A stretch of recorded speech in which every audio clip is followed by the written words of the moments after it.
Hello guys, and welcome back to another video. Thank you so much if you have been here a while, and if you're new here, welcome. I actually wasn't intending on posting about this today. I had something else planned, and in all honesty, I woke up today and my PMS is just and I really don't like it, and I feel really frustrated, but oh my god, I can't even speak, say I don't think anything defines the luteal phase more, or like PMS and more, but I know that trying to fight this is actually not a good thing, and that's why I thought, you know what, I'm going to do a little video on some tips that I do try to incorporate myself, but also that I would advise for my clients as well. So without further ado, I'm just going to jump straight in with my trusty little assistant. Where's he? Who's come? I mean, first of all, if you have a pet, just hug them. Actually, you can get is it serotonin, which is a feel-good hormone, or it's serotonin or dopamine from being around dogs. I'm pretty sure it's serotonin. Oh. Anyway, that's just a bonus tip. But first tip would be, and this kind of relates to me this morning, so I got up actually okay. I felt a bit tired, but usual, get up early, got ready, and just as I was getting ready, I was just getting irritated, and then I was just not feeling good on the way to the gym. And you know when you have those like silent drives, I didn't even have my tunes on to like get us in the mood.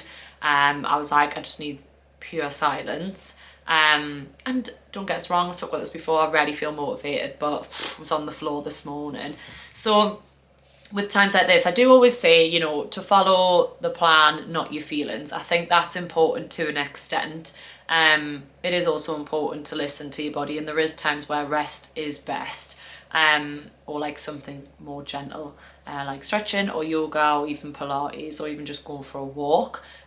Definitely is something that you can do, but I knew I'd feel better for going to get this workout done. What I do in these instances is it's not really a session where I'm going to go in for PBs, and even just giving myself that pep talk in my head of like, if you just reduce the weight and do something, and go a bit lighter, which sometimes I do, or I try and stay at the weight that I even did last week, even if I can squeeze one extra rep, whatever it might be. That's so small, even if I just tell myself that, because movement creates momentum, and once I get started, I do usually feel better. I mean, today I have to say I was just like a whinger nanny the whole way through.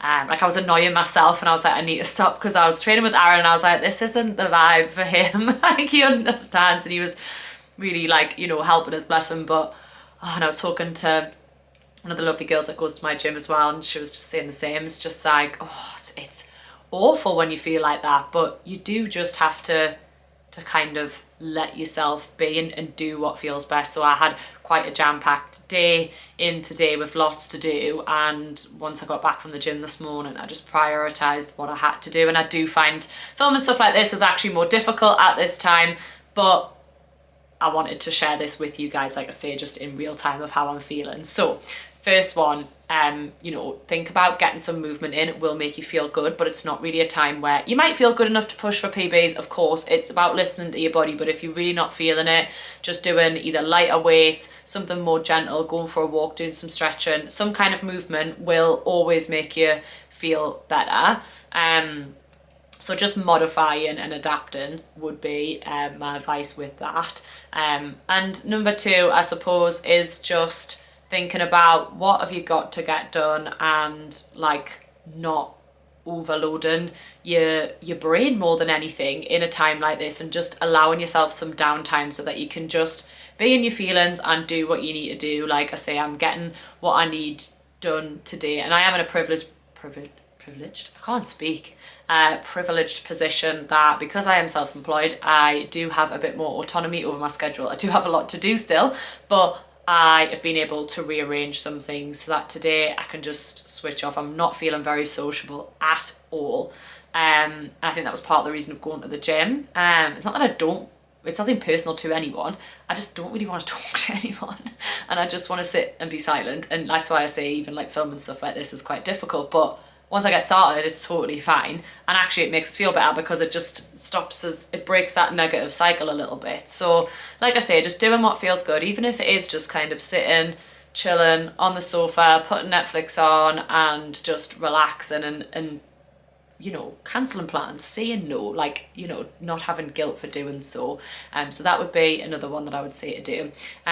Number 3 would be to think about your nutrition in terms of, obviously this is where cravings can be higher and things, leaning into that, allowing your body what it needs, but also being mindful of how you're going to feel after is really important. Like having too much salt and processed foods can actually make you feel worse at this time, because your body's already holding on to lots of water, which can cause the bloating. So more salt in your diet, which can come from more like highly processed foods and stuff, and obviously adding more salt, that can make the bloating feel a bit worse. So something to think about with that, obviously having everything in moderation, including more foods high in magnesium, that can really help with this time to ease cramps as you're getting closer towards the bleed, and also can help to lift your mood apparently.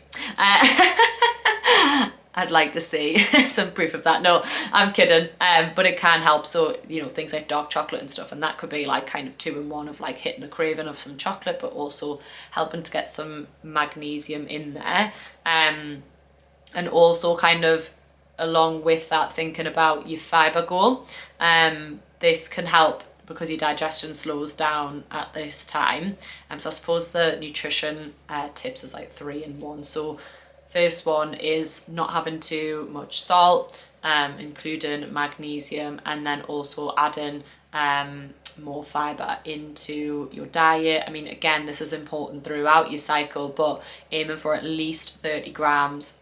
You know, berries, oats, chia seeds are just some examples, but this will help to keep your digestion nice and regular, because digestion slows down, which can make you feel more bloated, can make you feel heavy, especially if you're feeling like constipated and stuff. So having enough fiber and enough water along with that can really help, and including like herbal teas like peppermint tea, lemon and ginger, that help with inflammation and that help with digestion, count towards your water intake and can be really soothing at this time.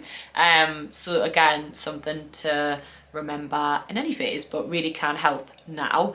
And I suppose this final tip, which is linked in with your nutrition, is to not skip meals. I mean, again, normally you're hungrier anyway, so you know you do tend to want more food, but not going too long between meals. Aiming to eat like every 3 to 4 hours, so that's going to keep your blood sugars nice and balanced. It's going to help to keep your mood therefore more stable, and is going to help obviously keep your digestion and bloating to your digestion flowing nicely, and your bloating to a minimum. Sorry, I really can't talk.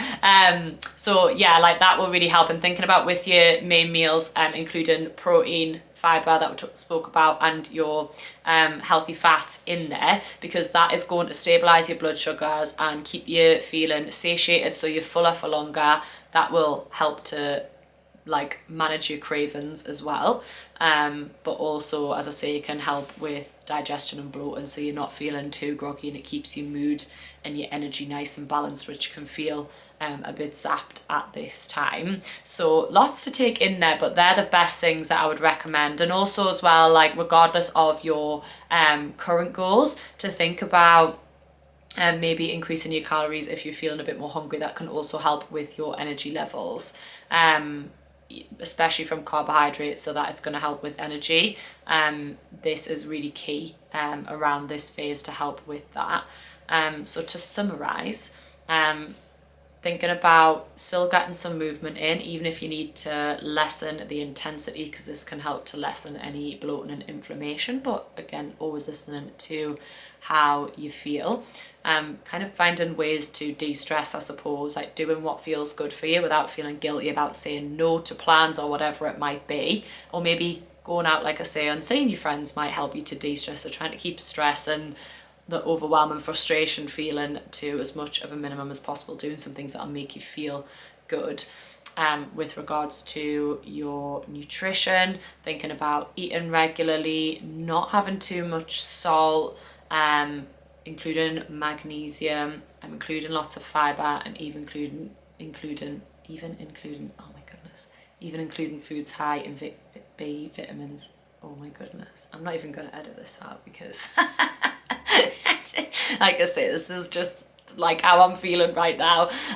Even including foods that are rich in B vitamins was what I was trying to say there. So still having balance with your diet, not restricting anything, but being mindful of how you want to feel. So always aiming for that 80-20 approach with your nutrition. You know, your 80% whole foods, your 20% soul foods, so that you're not feeling restricted at all. You still can manage your cravings and help you to feel your best, and also giving your body what it needs, and feeding your soul too, because that is important, especially at this time. And of course, drinking lots of water, and even including some herbal teas in there as well. So I just wanted to share this, guys. I know this can be such a tough phase, and I noticed it obviously being much tougher coming off contraception, which was 5.5 years ago for me now.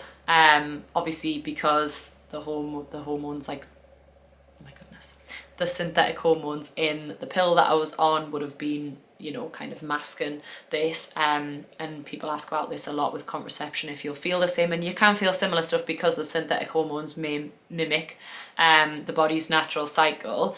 So I definitely used to notice this when I was on contraception, but the intensity of that when I came off has been so noticeable, and that's when I started learning more about my cycle and stuff anyway. So definitely became more self-aware. But that is a good thing, because I can recognize that, and I can be like, okay, what do I need, without feeling guilty, without feeling like bad for having to, like I say, change plans or rearrange things, and do what feels good for me in this moment to actually just ride the wave and get through it.